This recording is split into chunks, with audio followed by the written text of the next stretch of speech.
Hey traders, this is Ron Ada, Market Tamer. Happy Monday. Hope you're doing great.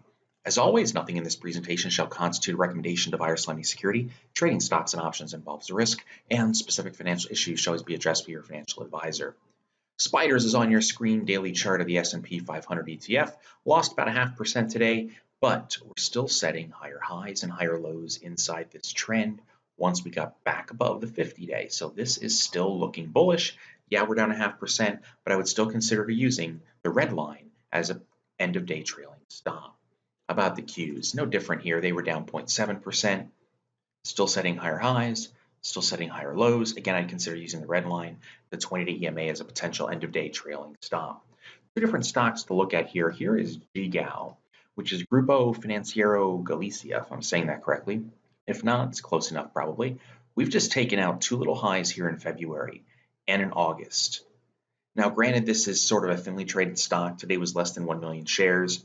It's not something we've maybe ever looked at, but the next resistance level, all the way up near 50, that's not bad. 30 or so percent higher, more, and then all the way up here to the ledge, up there in the low 60s.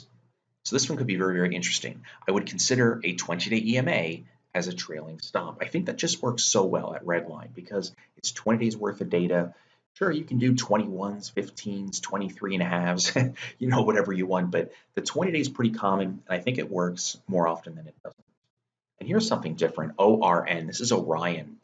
If I zoom in here, this stock was up at 950 in August, then it's down at 2. I love to look at turnaround candidates. So I bring this one in as a stock that's already moved, but here's the point.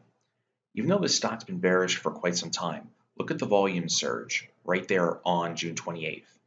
We popped above the 50-day. There has not been that kind of volume of over, in this case, 3 million shares ever since the decline began.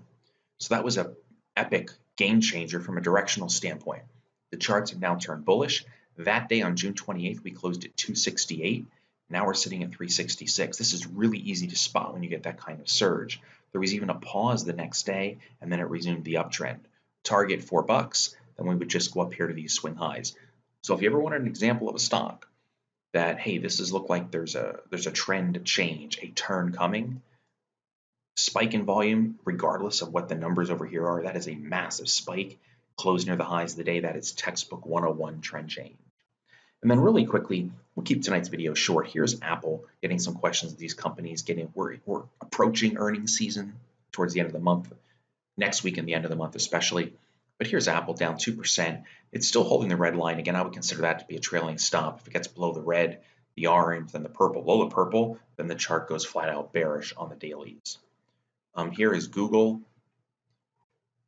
You can see their earnings report, according to Thinkorswim, is coming up 7/22, 14 days from now, 2 weeks from now. Just really can't get above that 50-day. Once we do, then we could start going back up maybe towards 1200 as a target. So right now it's been bouncing since the June low, not having a whole lot of success just yet, but that could change in one day.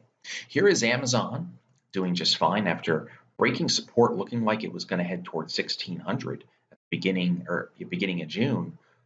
Now it's right back up to where it was, almost at 1957 was the last swing high, so we're pretty much right there. Then we go up towards 2050. And here is Netflix. They have earnings, if we move the mouse over it, 7/15, so a week from today. There's a lot of consolidation here, but we're starting to push higher, and the last closing high was on May 3rd, 385. We're about $9 away, just under $9. We close above that, then a little double top up near 420 would be the target. Now, can we get there before earnings? Who knows? But technically that is the target on a chart. But with earnings, the point is anything can happen. So if I wanted to take a look, let's say we type in Netflix for a potential protective put. With the earnings coming up next week, I think August could work. It's sort of short though, 30 days. I like 45 to 90. But if we went to August, I would go right at the money. I would consider a 375 long put as it stands today. Cost $1,810 for coverage on 100 shares. So one long put for every 100 shares. If we go to September, it's a little more expensive. It's $22.45, so $2,245. But that's what an example of a protective put would be. And then if the stock gaps down violently, that put's going to gain a lot of value. If the stock goes bonkers to the upside, that put's going to lose value. But then if I have the stock's making dollar for dollar as it rises. So great potential paper trade to practice on as Netflix comes into earnings. We can see how the puts can gain value, lose value, and if the stock goes nowhere, how the puts can get killed. So it's a great way to learn. Okay, that is it. Wish you guys all the best. Be back here with you tomorrow. See you later.